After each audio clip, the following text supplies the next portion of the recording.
Well, ladies and gentlemen, we were going to have a mic, but the mic's been stolen. So, if everyone can try, if you can't hear, come closer. Tonight's shift is in the name of Zahava, Berel, on the 20th Yuletide. I'd like to thank the Glassman family for again pushing us to organize a share. Without you pushing me, we wouldn't do it. I'd also like to thank Rabbi Wein, who I said there's no chance we're going to get through to Rabbi Wein. He won't be in the country. He'll say no, he's too busy. And then, Baruch Hashem, we phoned Rabbi Wein answered the phone. That was a number 1 nace. Number 2 nace, he says he's in the country. Number 3 nace, he says I'll be delighted to speak. A lot of this has happened in Rabbi Wein's life over the last, since the last time you were here. I'm delighted to see you in your Everton here. You're very welcome in Efrat. And please God now, Rabbi Wein, we can have you on our list on a monthly basis, quarterly basis. Rabbi Wein needs no introduction. Everyone loves listening to him. We don't know what he's going to say. We don't know what the subject is really.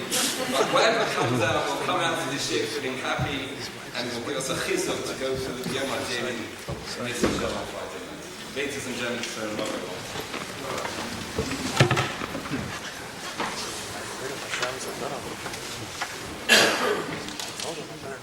I really don't know what I'm going to say either, so the experience for all of us. There's a famous Jewish story about a man that came to see a great doctor, a specialist, and as he checked in with the receptionist, he asked her, how much is the fee? So she said, well, he's a big doctor, you know. It's 1,000 shekel the first visit and 500 shekel every visit thereafter. So he said, well, here I am again.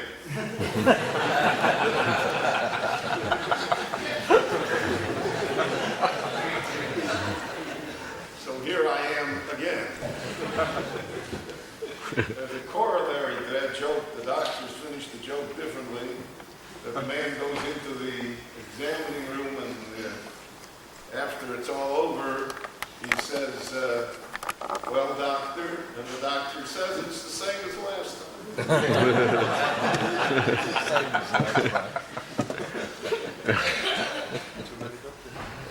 I want to share with you a number of insights of the great Rabbi Meir Simcha Cohen, the author of the Or Sameach and of the Meshech Chochmah. Meir Simcha, who lived in the latter half of the 19th century and the first half of the 20th century, was one of the great seminal thinkers, one of the geniuses that the Jewish world possessed. He was a rabbi in a small Latvian town called Vinsk. It was originally called Denenberg when the Prussians controlled Latvia, and then became Vinsk.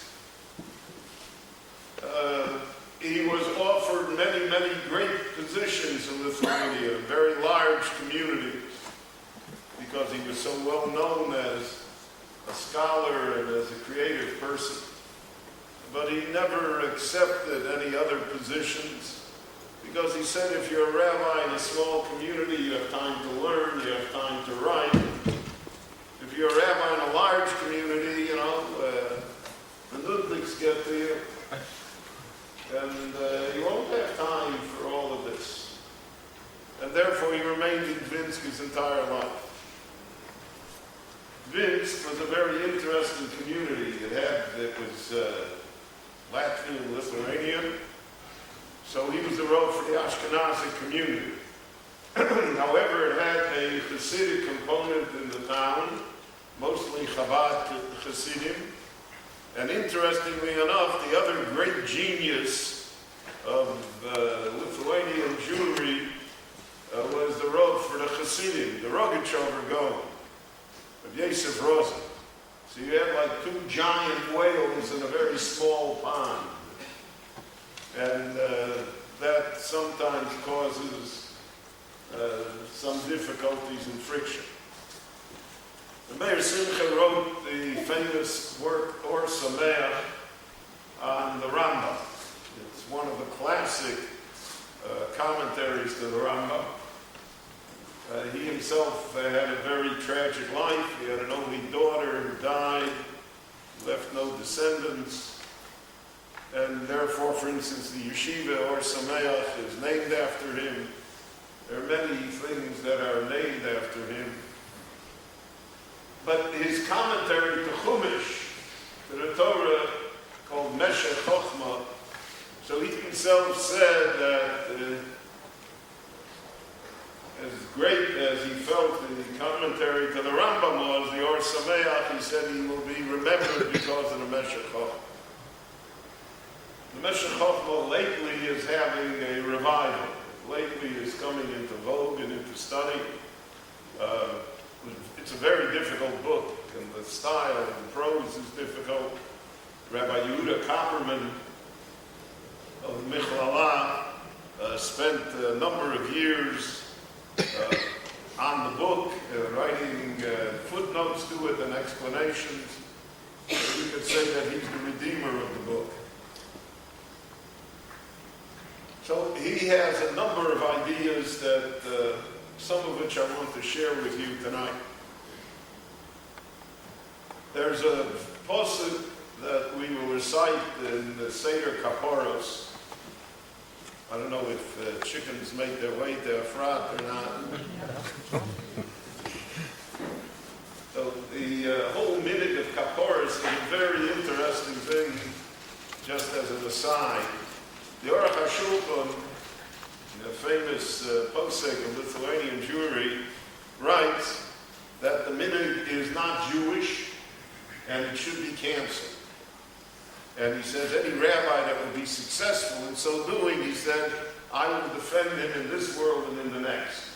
The Mishnah Brura, when he talks about Kaporos, also says at the beginning that it's not Jewish, and he doesn't understand how the minhag came, but then he proceeds to give all the details of the minhag. Minhagim amongst the Jewish people are very hard to cancel. Rabbi Yaakov Emden said in one of his famous quips that it's too bad that old Signov is not a minhag.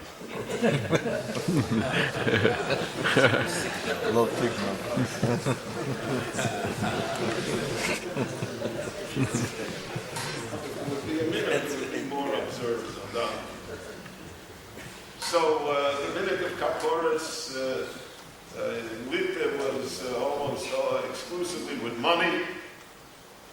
The origin of the minhag of Kaporos is Rashi in the 8th parak in Shabbos, where Rashi writes that he heard that there was a custom amongst the Gaonim in Bovel that Erev Rosh Hashanah they would take a potted plant and remove it from the pot and plant it in the ground and say, this is our kapora, this is our tmura, etc. So that apparently was an ancient minhag, and from plants it evolves the money, and from money evolves the chickens, and that's our custom. I always felt that the minhag of chickens came from the fact that they wanted to give food to the poor, and they would shech therefore many chickens Erev Yom Kippur to distribute to the poor.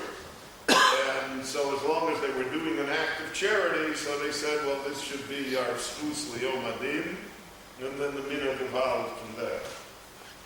In any event, we say a posuk that appears in Tanakh, Im yesh malach melitz echad mini olef. If there is one angel in heaven out of 1,000, that's a melitz that comes to our defense, that says a good thing about the person. So by Yechunenu, God will grant grace, and Do'eu miredes shachas, he will be redeemed from descending into the grave, into Gehenna. Motzosi chofer, and I have found therefore a kapora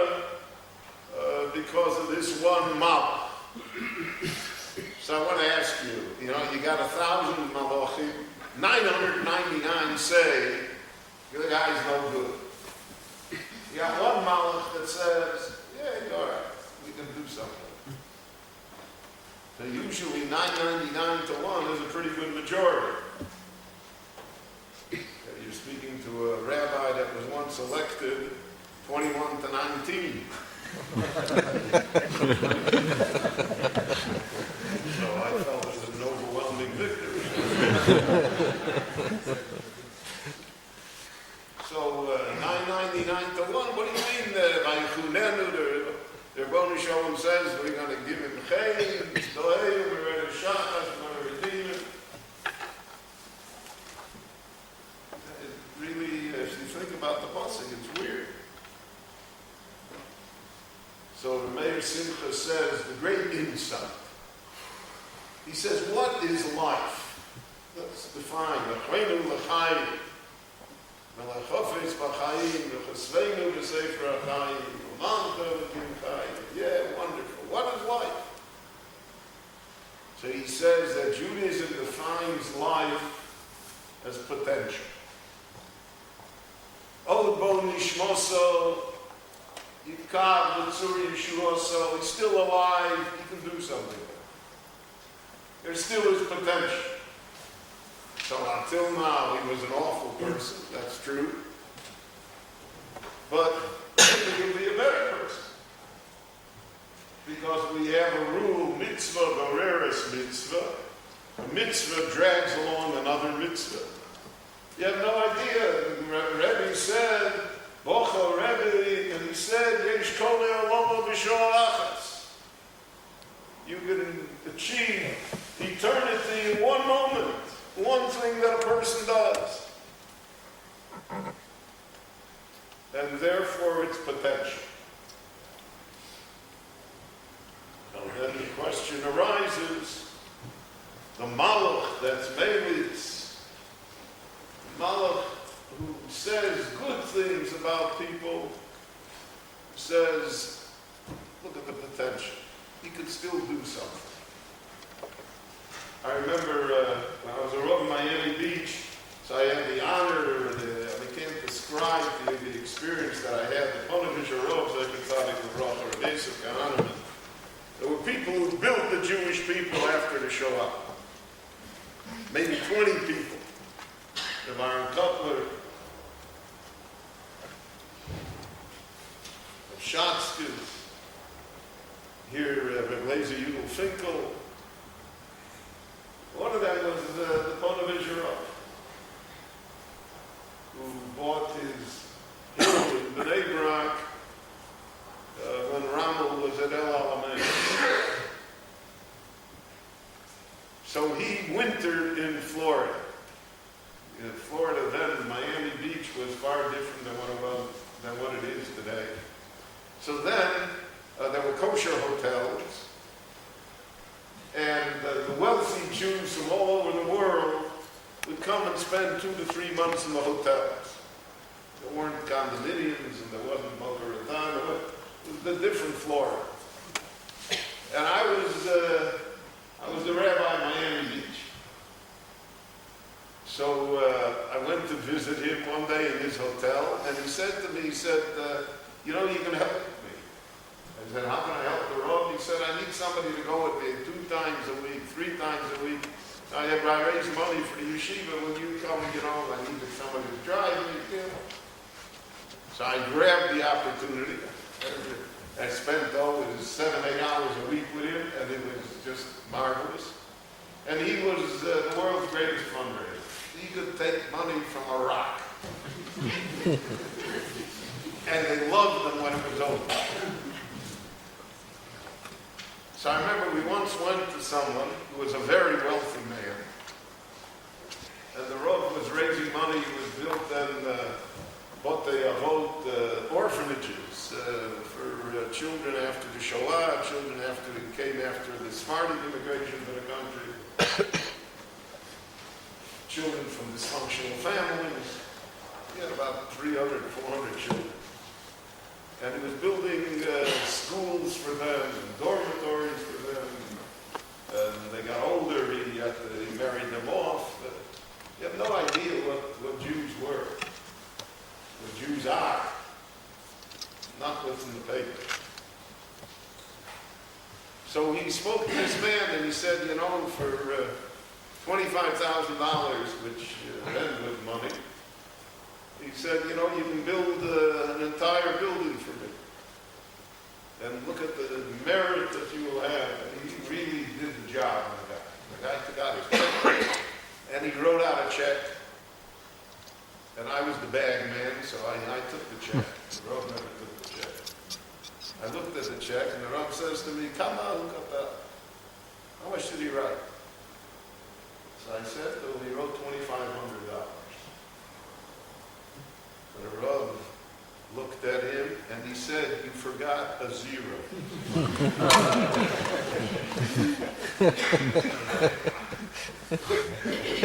So the man was taken aback, as I was.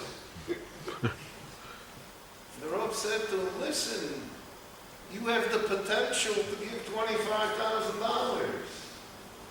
I estimated your potential. Why don't you live up to your potential? God gave you money. Why do you think he gave you money? And he gave him, he wiped the floor with him. And the guy added the zero and he kissed the Rav's hand when it was over. Because he lived up to his potential. There are very few times in life that a person has the feeling that somehow we have lived up to our potential. But that's the definition of life. Kol Yishmosavo, still alive, something new here. Ad Yomoso Techakelo, we say in Mila. To the last minute, God is waiting. What's he waiting for? God didn't do a good thing his whole life, so what's he waiting for? At the last minute, to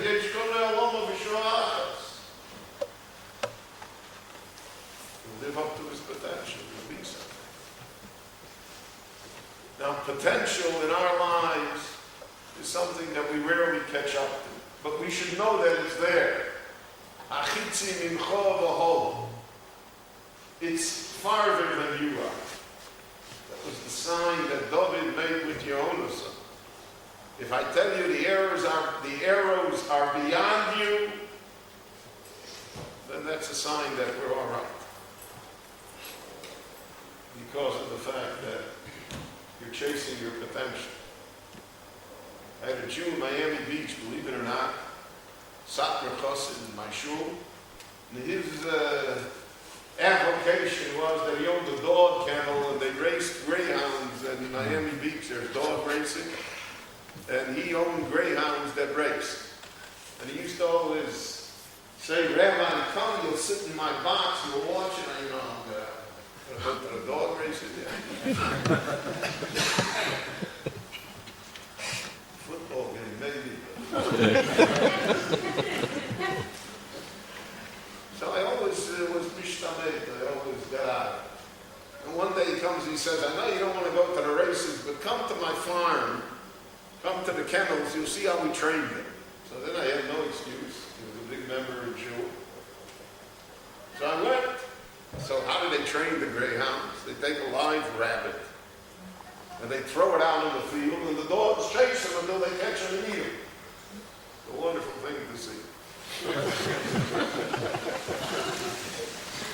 So at the race, what they do, they have a rabbit made out of metal. And that rabbit runs ahead of the dogs, but it runs at a speed that the dogs cannot get there. But the dogs are not smart enough to realize that this rabbit, is made out of titanium. They're not going to do anything with it. And that's what makes them run, and that's the race. So he said to me, well, what do you think now? I said, that's a terrific booster schwooze. There's a rabbit in front of us, right? Metal rabbit. We can never catch it, but we have to run as fast as we can to try and get it. That's potential. That's what we are. And people have to feel that way about themselves. People have to push themselves.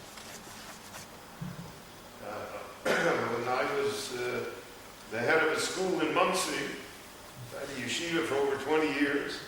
So in every class we had one student that was, he had 160 IQ. You told it to him once, he knew everything. It never worked. Didn't have to. And I would give him the worst time possible. I'd give him extra assignments, I'd be on his back. I'd tell him, you've got the potential. What do you mean? He said, Rabbi, I'm getting 95. I said, you get 95 without working. I'm not looking for that. There were other students that had less natural ability. Let's say they would only get C's and B's, but they worked to their potential. So that was something that was marvelous. So that's how we're measured in life. We're measured by our potential. That's the life force. So the good angel in heaven says, the 999 say what is, but the good angel says what could be. And therefore, by Yikunem, God is willing to grant grace. By Yomer P'doeu Meredes Shachats, we're not going to take them away now, we're going to let it grind. Botzotzi Kofer, I find the Kapora, because there's still potential left. The world of commerce, and the world of business, people buy companies that are not at the peak. They buy companies that have an upside to them. There's room. Some people bought now a Chrysler in the United States for I don't know how many billions of dollars. The Chrysler makes miserable cars. It's inefficient. It owes a ton of money. It's got bad labor contracts. So why should anybody buy the company? The answer is the people who bought the company see potential. And therefore they're interested to buy it. And the man who bought it, who headed the consortium, said, we wouldn't buy Toyota. Because there's no upside left in Toyota. So there's no room there. But we are, he said, bottom fishers, right? We buy things that are weak. That's how we make our money. Because there's an upside. There's a potential. So the Malach that sees potential, the Rabbi Shalom also sees Kaviyachol potential. And that's how we should see our children, and that's how we should see our students, and that's how we should see ourselves, and that's how we should see the state of Israel. The papers only see the state of Israel the way it is, 999. Everything is wrong. After you read the paper, you're done for the day. You can't get out of the seat anymore. Right? And everything they write, not everything, but a lot of what they write is true. So then why do we go on? The answer is because that's not the whole story. The story is that we have potential. Look what we've done in 60 years. Look what we still can do. Or lagoyim v'saticha. And your potential is to be the light unto the nations. Your potential is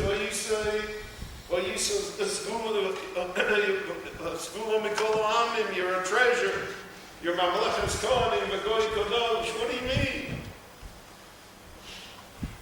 So it's not what you are, it's what your potential is. And in heaven, they look at our potential. The Gaon of Vilna says that you have to give din v'cheshbon. So din v'cheshbon in modern day Hebrew became a duach, right? So everything is a duach. Your accountant gives you a duach. The policeman gives you a duach. Everything's a duach. What's din v'cheshbon? Din is enough. So the Gaon says, and only the Gaon can, he says din is on what you did. Cheshbon is what you could have done.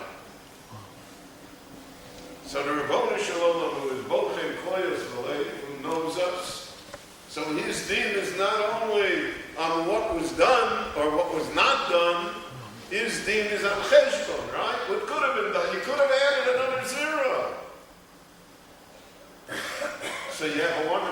business, you get $2,500. So that's the din, right? The cheshbon is minus. Because you didn't do what you could have done.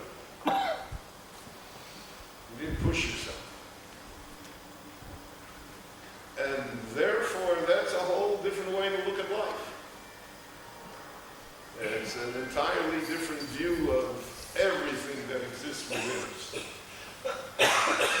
And I think, especially for those of us that are blessed to live here in the land of Israel, we have the opportunity that our ancestors in Europe would have walked across Europe barefoot in the snow to do it. So we have to realize the potential. And even if we don't catch up to that rabbit, we have to chase it. We're not worse than the dogs. We have to pursue it. And a lot of the problem that we have is simply apathy, right? What can we do? We can do a lot. We do a lot in every field of endeavor. But a person has to have that drive to be able to do so. I think that's especially true of our generation. Our generation is the tail end of the Shoah. Shoah is rapidly disappearing off the map. In the non-Jewish world, it's almost non-existent anymore. But even in the Jewish world, and all the attempts at museums and all sorts of things, films, etc., which I myself am also active in, that really won't do it either. Because there's no ritual that we have for this Shoah. That's the tragedy. We have a ritual for Tisha B'Av. We have an Avarachamim for the Crusades. Somehow we were able to memorialize things. And this is so horrendous that we've been incapable of constructing a ritual. And standing at attention for a minute, as moving as that may be, there will come a generation that will not stand at attention.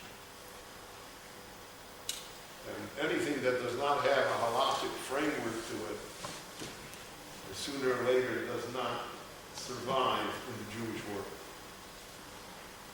And our guilt is that we have not been able to provide that. Politics and all sorts of reasons why, but that's the bottom line.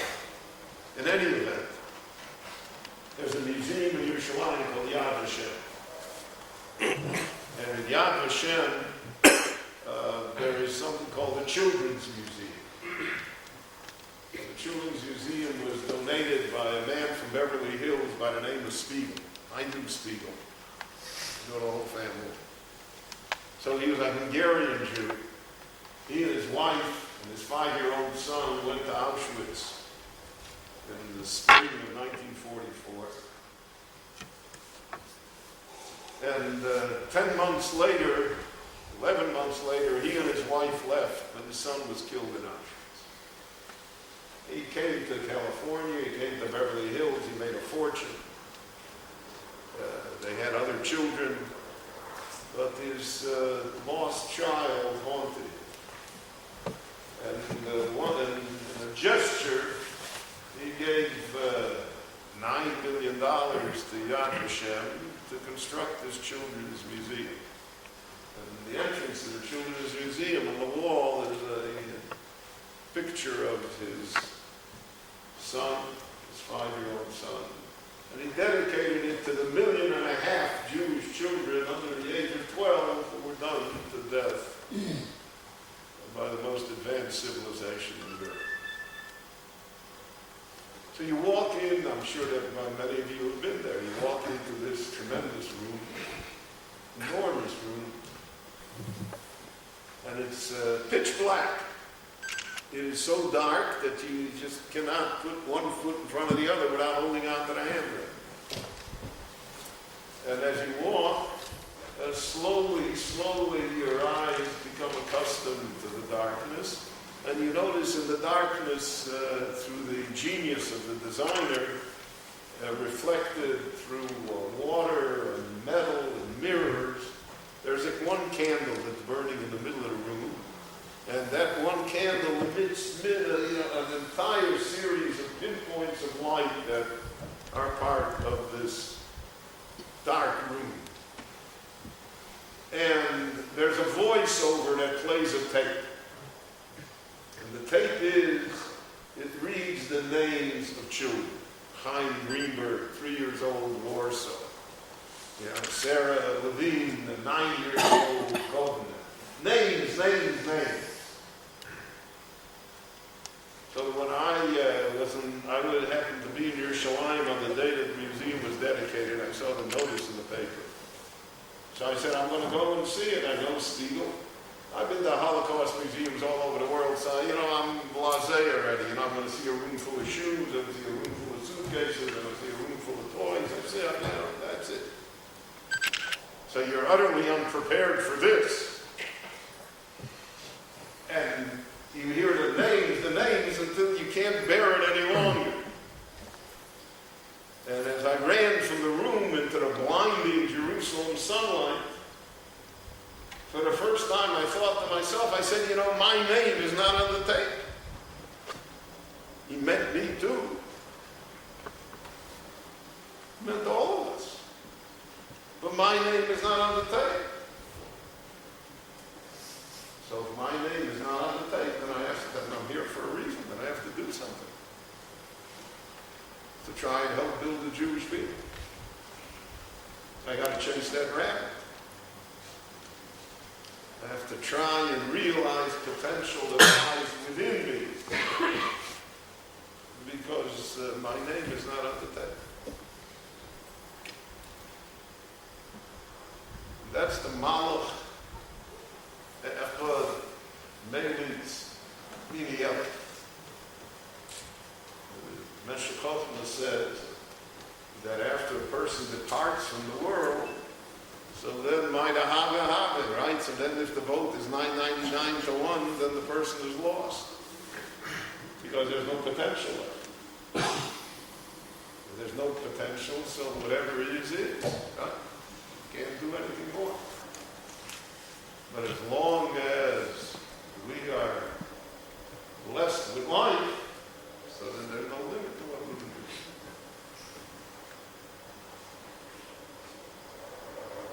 And that idea really gives us different perspective on life and why we ask for life. Because in effect, the Lord says to us, okay, I'll give you life, now what are you going to do with it? I'll give you wealth, Okay, so what are you going to do with it? I'll give you talents. I teach in Orsameas. I have a whole cadre of young men who are Bali Tshuva, college graduates, many very talented people. So unfortunately, for some reason, it was drummed into the heads of many Bali Tshuva that you got to forget about everything that you were before. If you were a poet, you can't be a poet anymore. If you were an artist, you can't be an artist anymore. If you were a writer, you can't be a writer anymore. So I think they keep me in Orsameach because, I'm the iconoclast. I'm an anti-establishment. I tell them, what are you talking about? If you're a writer, write. If you're a poet, so let's see poems. If you're an artist, so paint. Whatever God gave you, use it. Because it was given to you. And in heaven, there's a din v'cheshbon. Not only what we do, but what we could have done. And we have to have the breadth of vision and the intelligence to realize that that is how we are measured. That is the correct way to be measured. Meshech Chochmah says another insight that also applies to us very greatly. He says there are different types of sins. What constitutes a sin? So he says most sins there is nothing wrong per se with the action involved. What makes it wrong is when the action occurs with whom it occurs, outside circumstances. For instance, one can drive a car on Sunday without compunction. You drive the same car on Shabbat, and it's a sin. So there's nothing wrong with the action of driving the car. What's wrong with the action of driving the car is when you drive the car, or how you drive the car. He says the same thing regarding physical intimacy. So physical intimacy is a mitzvah. It's a holy thing under the proper circumstances. Under improper circumstances, it's a heinous sin.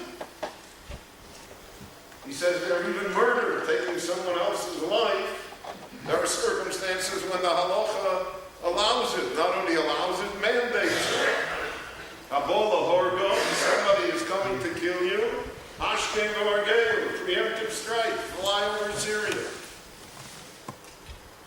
It's a mitzvah to do it. A bomb can kill people, okay, that's the way the world is.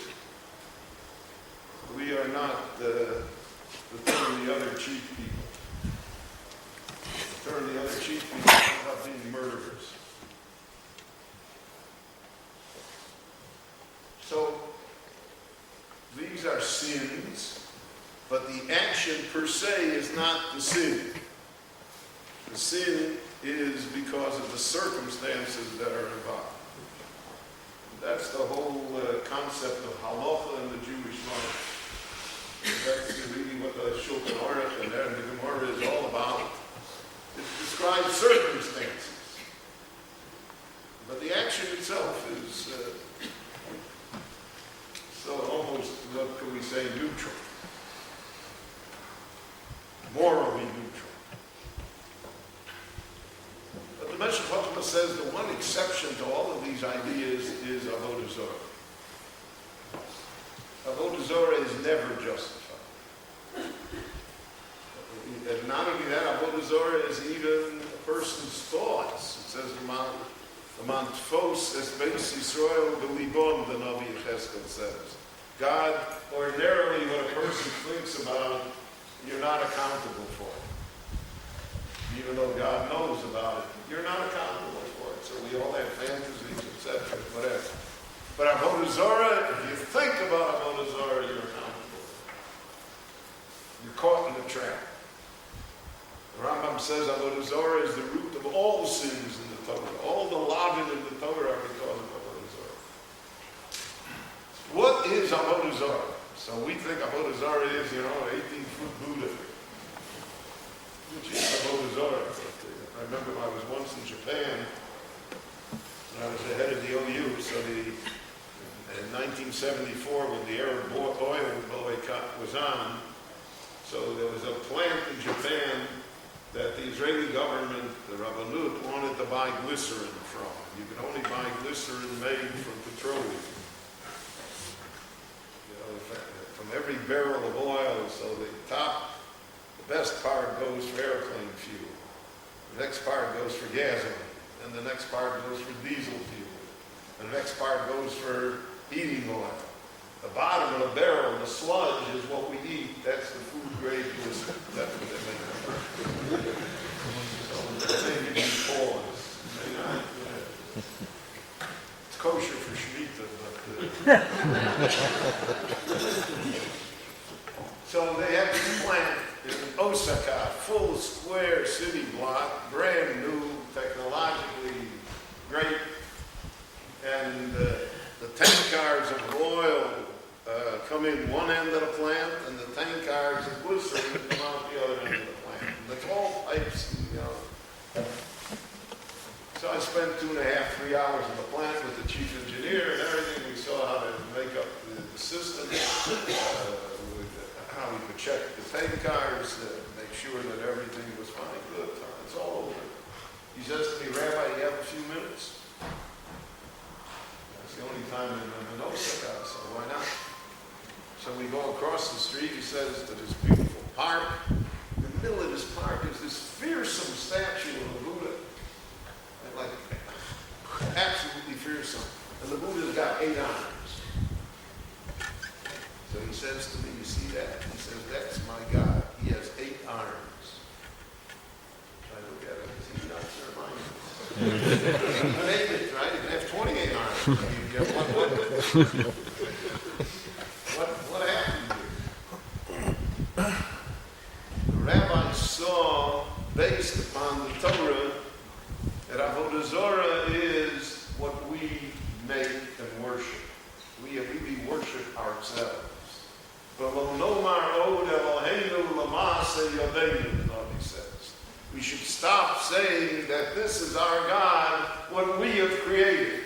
So sometimes our God is our business, sometimes it's our house, sometimes it's our car, it's us. I remember one of the great things in my life, I was a lawyer, so I almost never took a vacation. Because how did I take a vacation? How did I close the office? I was a single practitioner. You know, I never was able to come home. And then when the Lord helped me and I went out of the legal profession, I repented and I became a rabbi. So my son was a little boy then, he was 5 years old. And so he was in shul one day with me, and one of the leading members of the board came over to him and said, Chaim, what do you want to be when you grow up? So my son immediately said, I want to be a rabbi. So he said, why? He said, because he never has to go to work.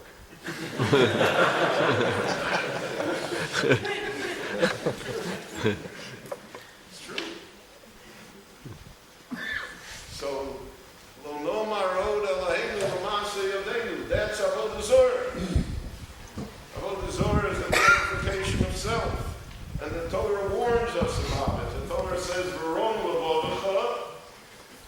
when you become arrogant and full of hubris, you're full of yourself.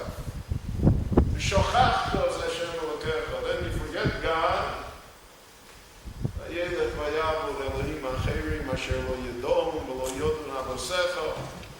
And then you got to look for other things. Because, smoke halai. Look how great I am. I'm going to solve the problem of 100 years in 10 minutes. I can do everything. That's Avodah Zorah. That's what the Torah warns us about. Therefore, the Rambam says, Rambam is a great defender of moderation. The Torah abhors extremism. Extremism in all forms.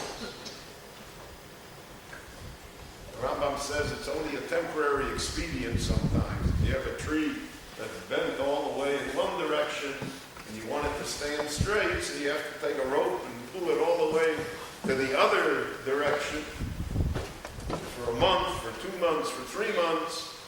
And then when you release the rope, the tree will be in the middle. But you can't leave it always bent to the other direction. And that goes for being extremely pious also. No extremism. I remember we were in the yeshiva, so we always used to ask the Rebbe, Mendel, he would talk about somebody. So we would say, Rebbe, is he frum? He would answer in Yiddish, frum is a galach. A priest, a monk is frum. By us, there's no such concept. No room for it. But the Rambam says there are 2 exceptions to the rule of extremism. Humility is one of them. There's no limit to humility. V'ish Moshe onav ma'od, it says. What is the ma'od doing there? Because when it comes to humility, it has to be ma'od. There's no limit to it. Now the irony is that arrogance dresses itself many times as false humility. When I did my good fortune a number of times in my career to build new synagogue buildings for my congregation. So I always used to tell the building committee, we only need 2 rows of seats in shul, the back row and the front row. The others are superfluous. because there are people that sit in the present company excluded. There are people who sit in the back row. See how humble I am. I'm sitting in the back row. There's a famous incident with the Chassam Sofer. All the rabbis of his time in the 19th century in Central Europe would sign their letters, Mimeni Hakota. I'm a small person. As a sign of humility. But it became standard. And there was a man that wrote a letter to Chassam Sofer. He signed it Mimeni Hakota. The Chassam Sofer says, look who thinks he's a cotton also. He also thinks he's a cotton. So there's a false humility, and there's a line there, therefore you have to be sensitive to that line. But basically, there's no limit to humility. Because the opposite of humility is arrogance, and arrogance is a hodazah. And that's why the Talmud says that a person that's arrogant, the Rebbe Shalom says, Ein ani v'hu yocholim lodur b'tvifa achas. He and I, we can't exist in one room together. There's no room for God. V'rom l'vodecha v'shachachtas Hashem elokeh. Humility doesn't mean that I reckon that I'm a rag and I don't recognize who I am. Moshe knew he was Moshe. But humility is an inner sense that a person has that it's not really him. And the entire thrust of educating children and of life itself, when a child is born, we're narcissistic. And it's the only one that counts. I don't care about my parents. I don't care in the middle of the night. I'm tired, I'm wet, I'm whatever. I do what I want. And the whole process of civilizing people is to knock out some of the arrogance. The second exception is anger. Rambam says there also extremism can never become angry. Every time the Rambam says it on Moshe, every time you Torah that we saw that Moshe felt anger, it had negative consequences to him. The Rambam says that Moshe didn't come there to Israel not because he hit the rock, but because he hit the rock in anger.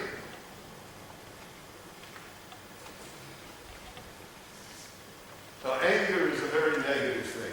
The Gemara says that Kol HaKoes says Don't Meshkin Lo Eloha. He has no God. But we know at that moment, in the moment of anger, people say things, people do things.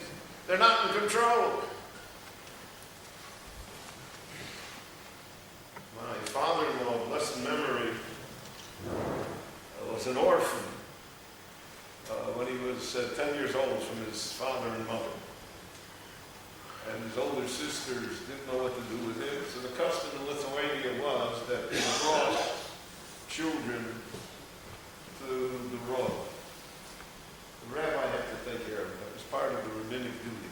In fact, in Brisk, it was well known that all the foundlings in town, children that were abandoned by their mothers because they made it illegitimate, whatever, they brought them to Reb Chaim, for Reb Chaim's salvation. In Brisk, they used to say, Reb Chaim is mamzer. It was famous. And he would take them in, and he would arrange for homes for them, and he would raise them and give them an education, and make Agnostic College, and marry them off. I mean, it's a side of the rabbinate and the side of the great people that, that no one even talks about.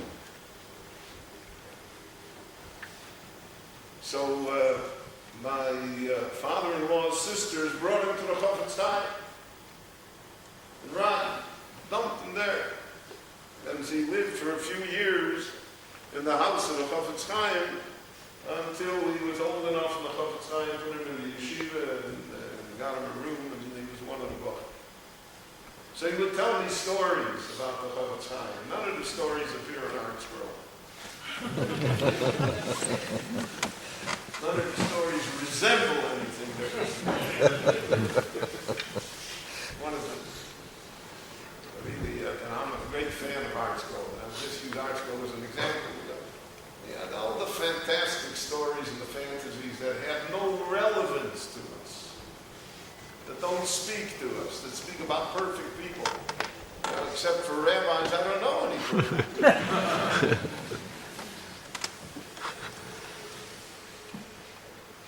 He was 4 years old, he knew Shas, and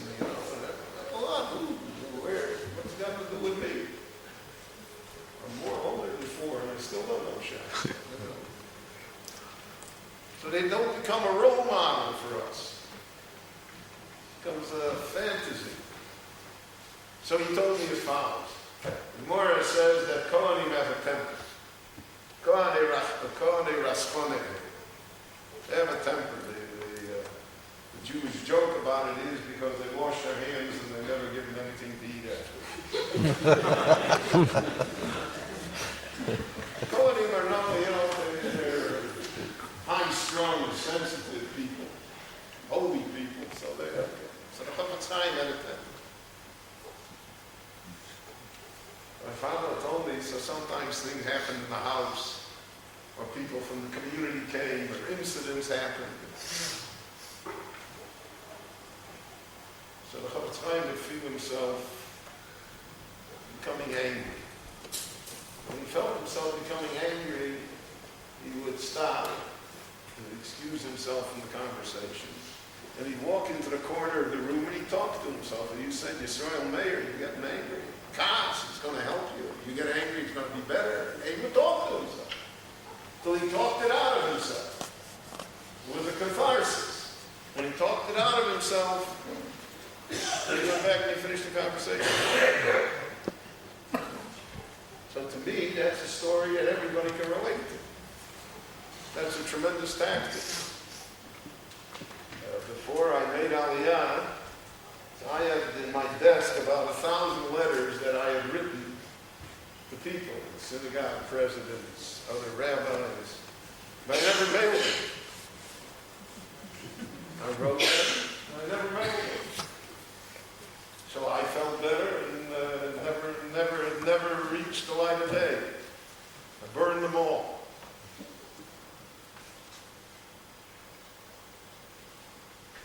One has to be proactive to avoid anger. Because anger leads also to Avodah Zarah. Domek ein lo Elohah. He has no God. And everything that we stand for is against Avodah Zarah. Bilti la Hashem levada. Only God. The only one that we give. So the Meshech Chochmah points that out. And he says that that's what we say on Yom Kippur to the Rebbeinu Shalom, Arei Ani, quoting the famous prayer of Rabbi Nuna in the Gemara, Arei Ani, Yichli Mole Busha Lachlima. So he said, what does it mean? I'm full of Busha Lachlima. I'm ashamed. He said, I'm ashamed of myself that I got angry. I'm ashamed of myself that I'm arrogant. I'm ashamed that that's who I am. Because I could be better. I know I could be better. I know I could chase that rabbit. And therefore, by saying I know I could be better, so then God says, okay, so we'll write you in this year and let's see if you get better. You're entitled to the chance. There's an upside. There's potential. And that is, to the greatest extent, the message. Not only that Seres and Tshuva in these holy days, it's the message regarding life itself, and I certainly feel that from the bottom of my heart, that it's the message regarding our state, regarding Eretz Yisrael, regarding the Torah, regarding everything. That there's a tremendous upside here. We're buying in cheap. We're buying in at the bottom. But we have to create that upside. And in so doing, then we will also fulfill our purposes in life, and the Lord will see to it that His blessings descend upon us. I want to wish you all a Gemar Chatima Tova. God should bless us with a good year, give us peace and security, prosperity and health. We should hear good news one from another. Efrat should continue to blossom and grow. We should be zocheh together. Tenachon Asir Navim Yavim Shalom.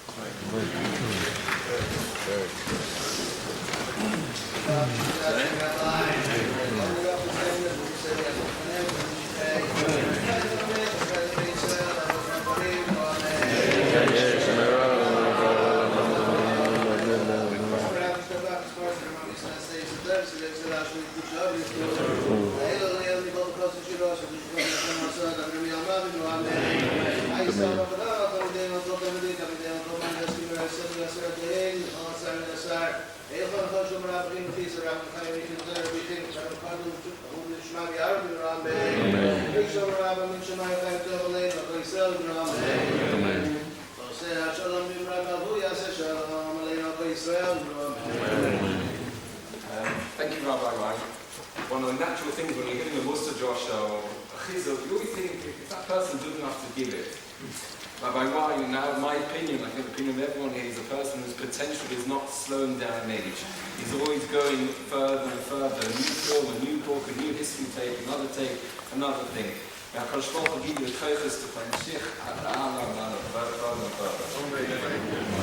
I wish you all a Shana Tova. Just to let you know, on the 21st of October, Rabbi Leff will be speaking here at the same time. Rabbi Leff on the 21st of October, Shana Tova, Shana Tova, and thank you for coming. If anyone wants to start the mic, the best measure now. If anyone wants to start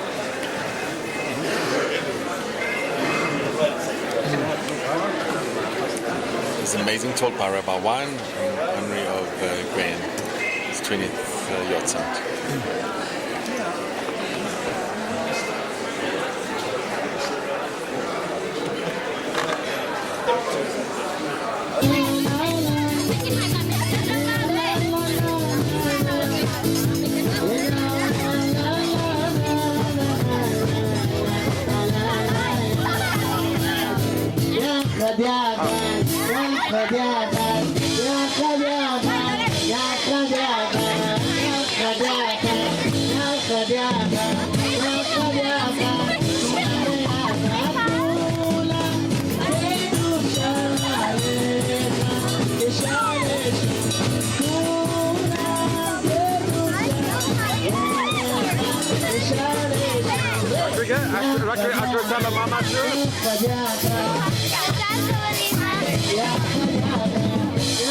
Ja,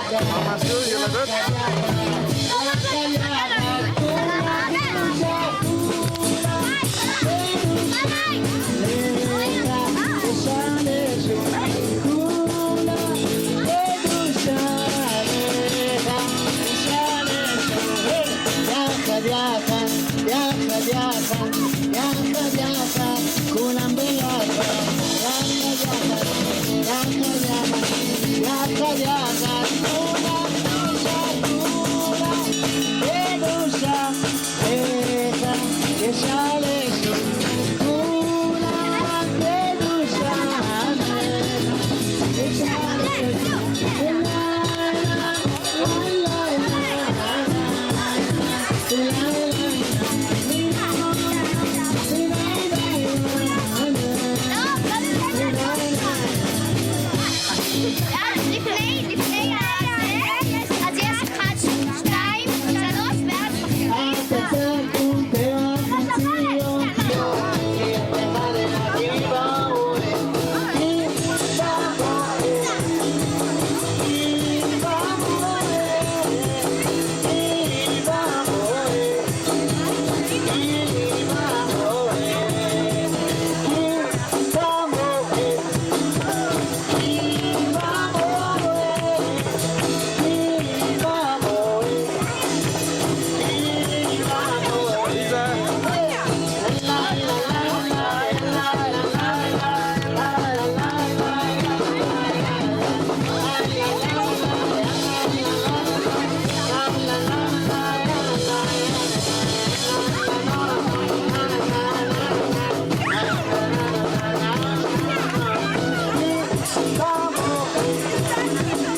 Jax, hold on. Wait. Okay, we are ready. איזה מקום.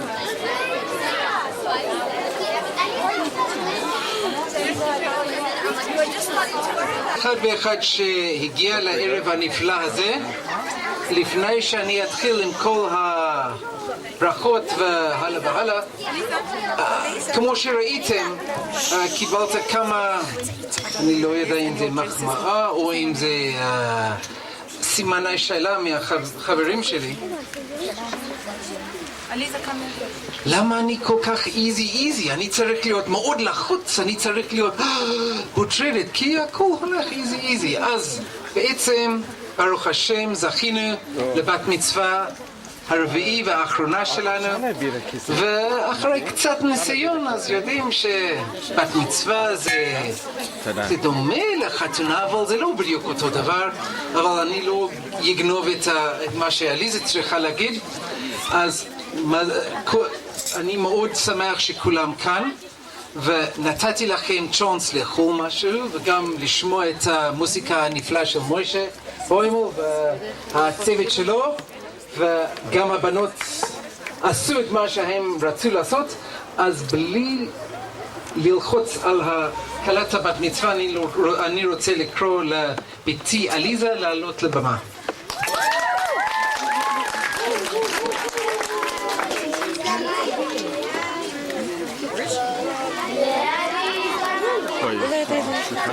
אולי... מישהו יודע. זה רק...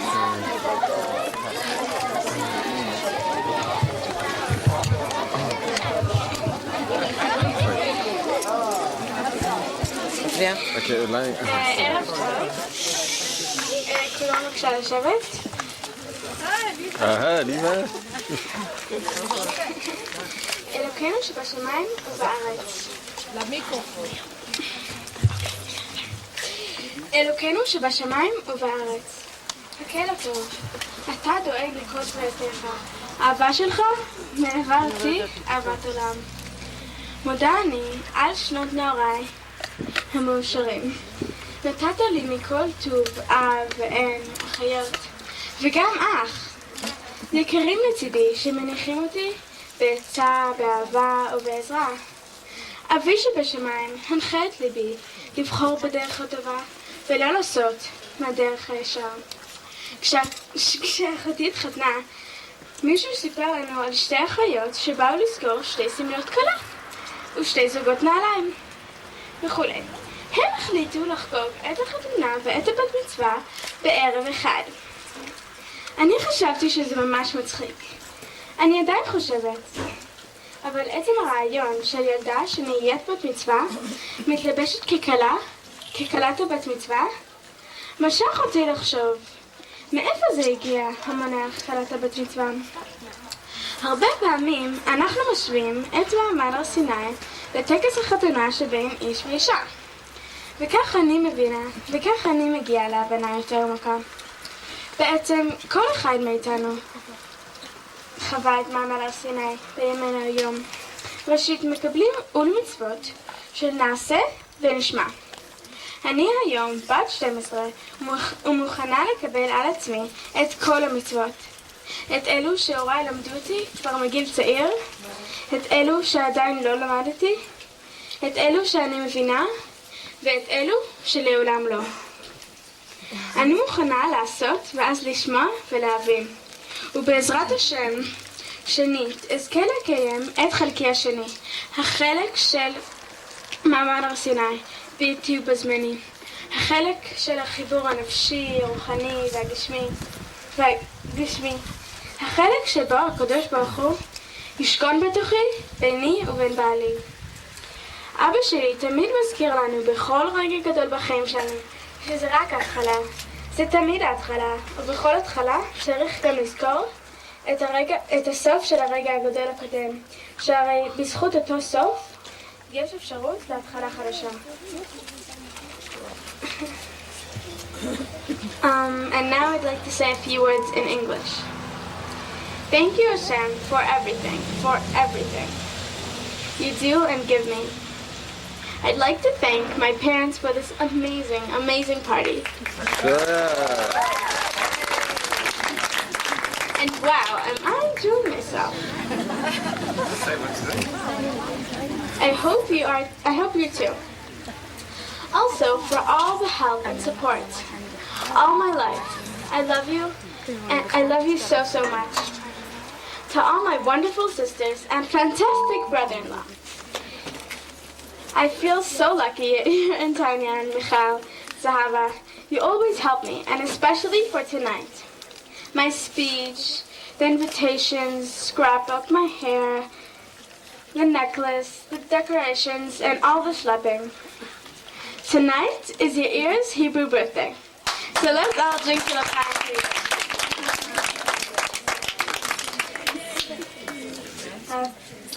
Happy birthday to you. Happy birthday to you.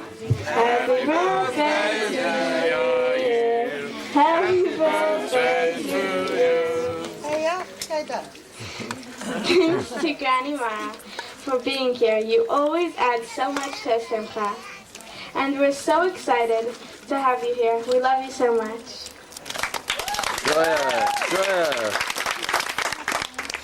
We're so sorry Ma could not be here with us. It's really difficult to have a Simcha without her.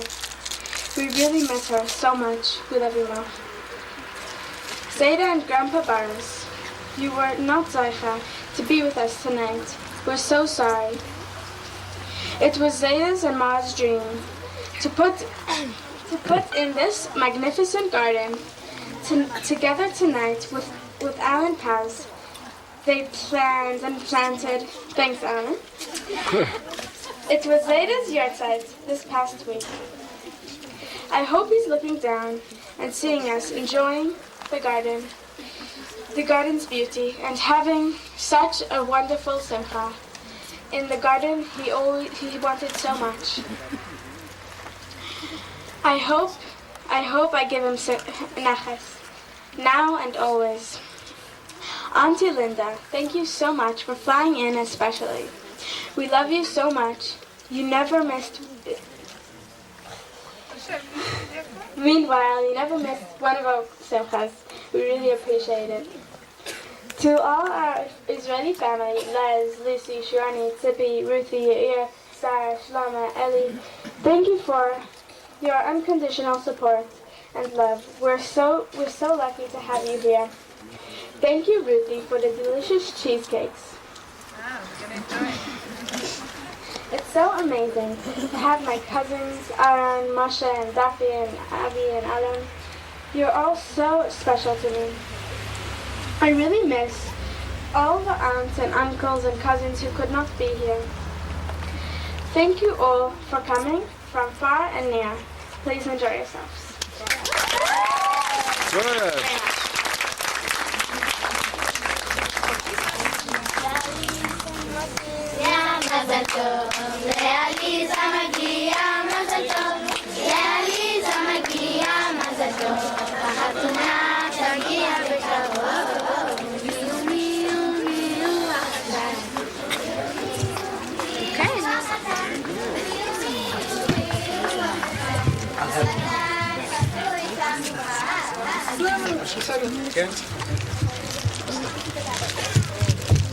Now you can all understand why she's called Eliza, because Eliza means joy, and she's always been a bundle of joy to both Hazel and myself and to all those who know her.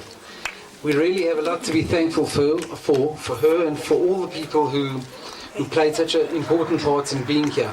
We thank each and every one of you who've come from near and from far and from even further.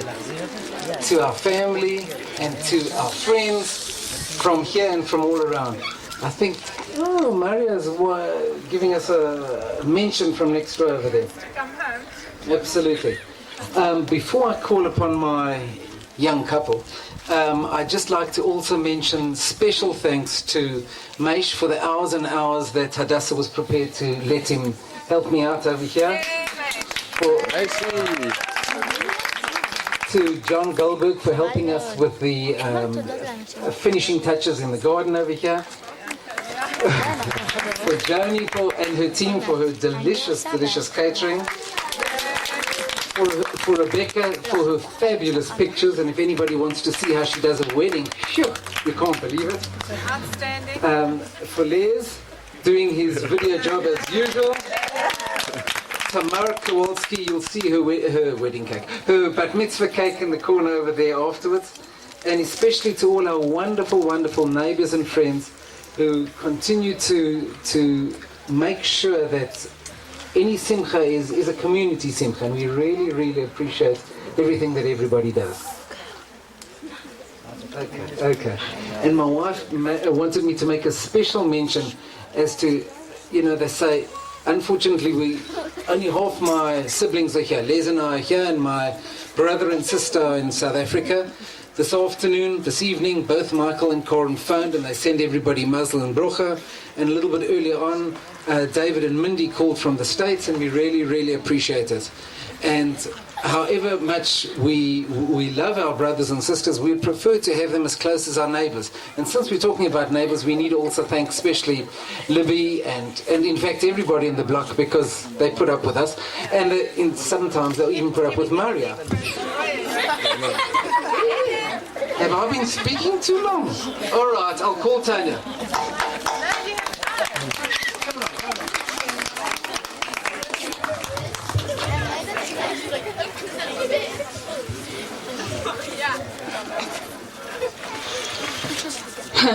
Okay. Yep.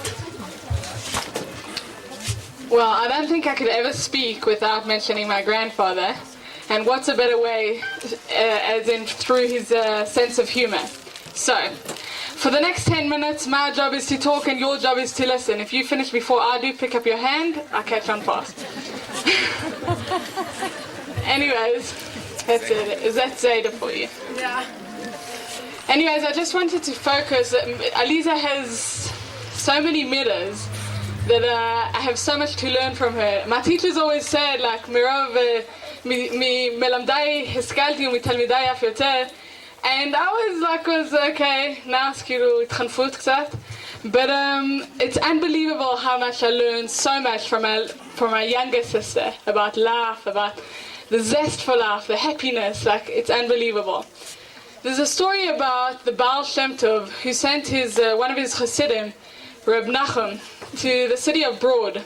He said he sent him to collect money for these 3 orphans for their wedding, and he sent him off. Now Reb Nachum came to Broad, he was so excited, he felt so privileged that the Baal Shem Tov asked him to collect the money, and he started going from house to house.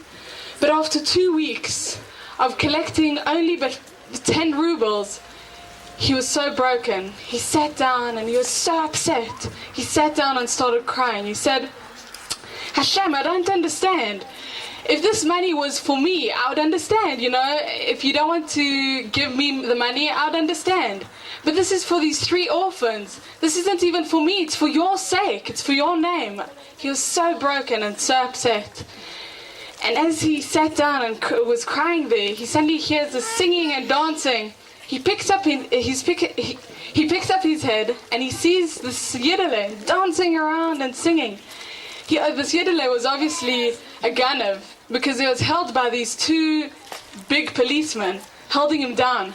So he comes up to this Jew and he says, what's your name? And he says, don't you know who I am? I'm Moshe Ganav. I'm the most famous Ganav around. Don't you know who I am? And he says, sorry, I'm not from around here, so you know, I'm sorry.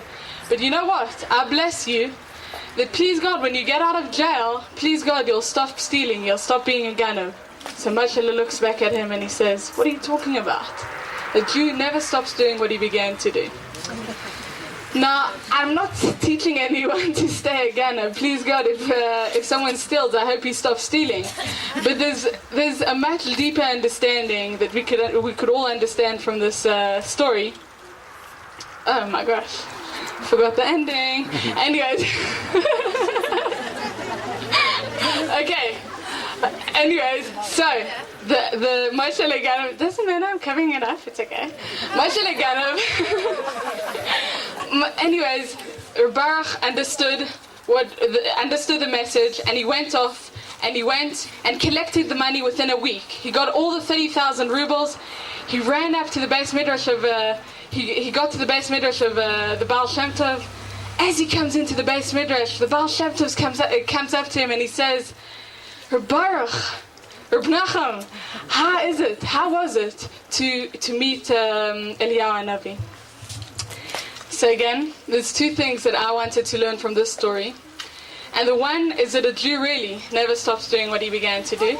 And the second is that any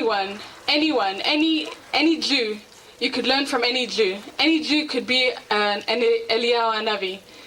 Anyone you meet could be that Eliyahu Hanavi, that messenger from HaKadosh Baruch Hu, to send you that message that you need to hear at that moment. So we should learn and understand that we could really, really learn from everyone.